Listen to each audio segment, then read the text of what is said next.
2000 jours, 350 000 réaux de dette. Un véhicule fantôme qui paralyse la justice brésilienne. Voici le récit du plus long siège de l'histoire de l'aéroport de Rio. Il y a des criminels qui laissent des empreintes, d'autres qui effacent leurs traces. Mais il y a ceux qui laissent une voiture. Imaginez la scène.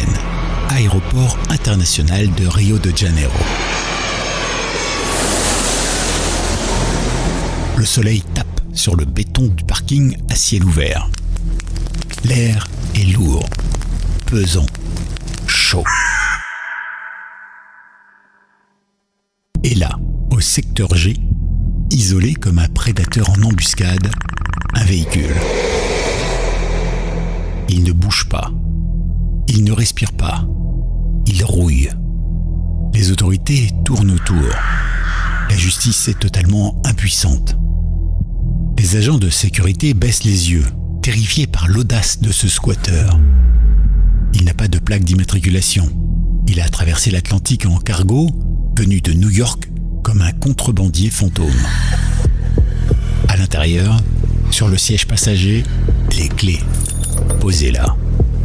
Un message, une provocation. Qui est le maître du crime qui a osé défier l'administration brésilienne pendant si longues années? Quel est ce terroriste de l'asphalte? C'est une Honda Civic de 2008, gris métallisé.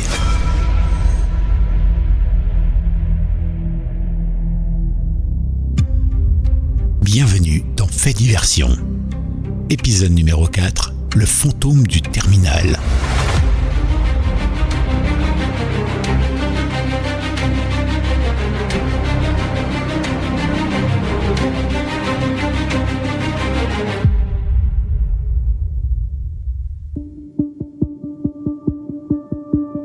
Bienvenue à vous, voici Fait Diversion. Aujourd'hui, nous ouvrons le dossier d'une infiltration d'une ampleur inédite. Une occupation illégale de zones souveraines, une séquestration de bitume.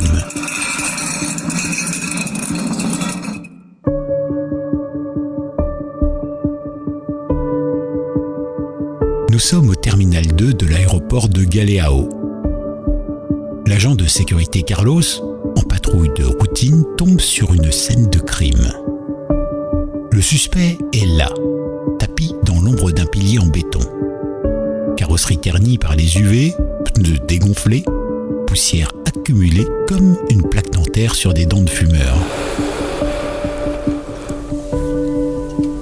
Le véhicule cumule aujourd'hui plus de 2000 jours de stationnement non acquittés. La dette, 350 000 réaux, plus de 30 000 euros. Le suspect a littéralement pris l'économie locale en otage.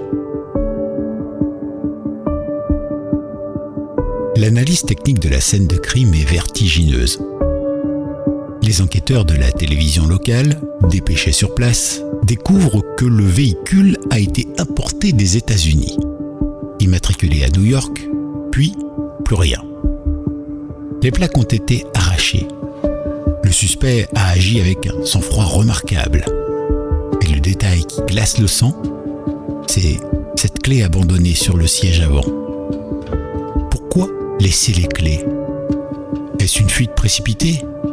Une agression caractérielle envers le personnel de l'aéroport? Face à ce mutisme, 3 hypothèses se dessinent.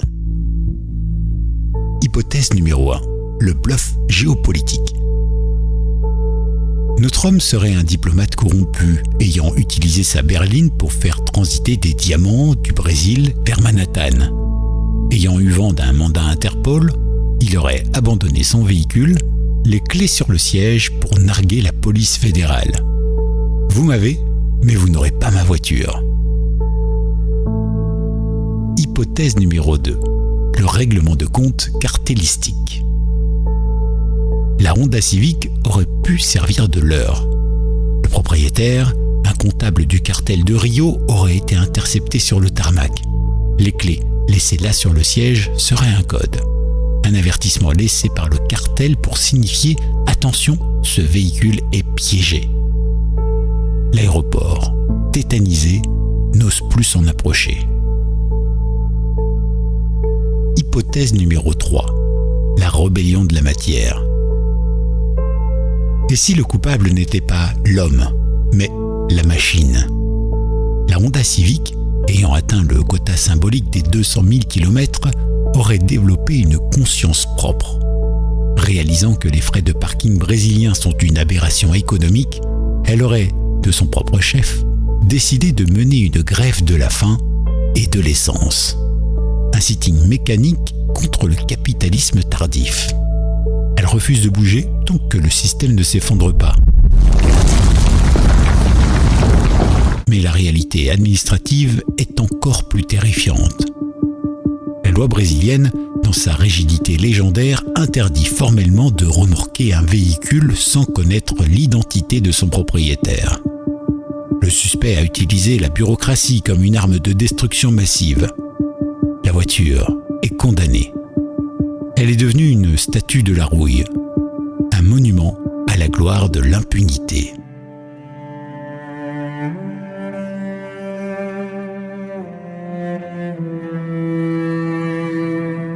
Qui est cet homme?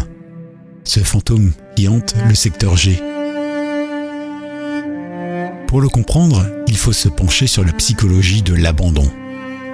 On n'abandonne pas une voiture par hasard, surtout pas avec les clés sur le siège.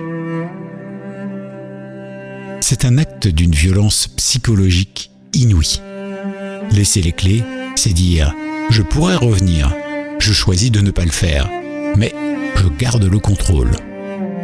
C'est le profil typique du narcissique pervers de l'asphalte. Il ne veut pas voler l'aéroport.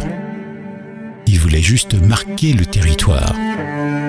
Il a regardé ce parking, un jour de 2018, et il s'est dit « Ceci sera mon héritage ». Il a probablement pris un taxi pour rentrer chez lui. Ou peut-être a-t-il simplement continué sa route à pied, vers une nouvelle vie, laissant son passé se faire dévorer par le sel de l'air marin. Il est peut-être aussi assis simplement sur une plage de Copacabana, en train de boire une bière fraîche, en souriant à chaque fois qu'il voit un agent de sécurité autour de sa Honda Civic. Il a transformé un parking en théâtre de l'absurde, et nous sommes tous ses spectateurs.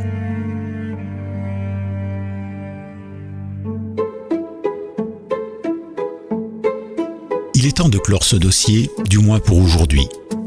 Sur notre échelle de Richter de l'absurde, le niveau de menace de la Honda Civic de Rio est de 8 sur 10. Un terrorisme administratif d'une redoutable efficacité. La cellule d'investigation a réagi. L'internaute RioFan99 a écrit « Moi, j'aurais mis un coup de Karcher, mais j'ai peur d'effacer les preuves. » Marie D a ajouté « Ce n'est pas une voiture, c'est une installation artistique contemporaine. Elle s'appelle L'Attente. » La justice brésilienne est toujours dans l'impasse. La voiture, elle, est dans son élément. La réalité dépasse la fiction. Et parfois, elle a un rétroviseur cassé. C'était Gaël pour Fait Diversion. Envoyez-nous, vous aussi, vos témoignages à la cellule d'investigation. Et n'oubliez pas de vérifier si vous avez bien fermé votre voiture à clé. On ne sait jamais.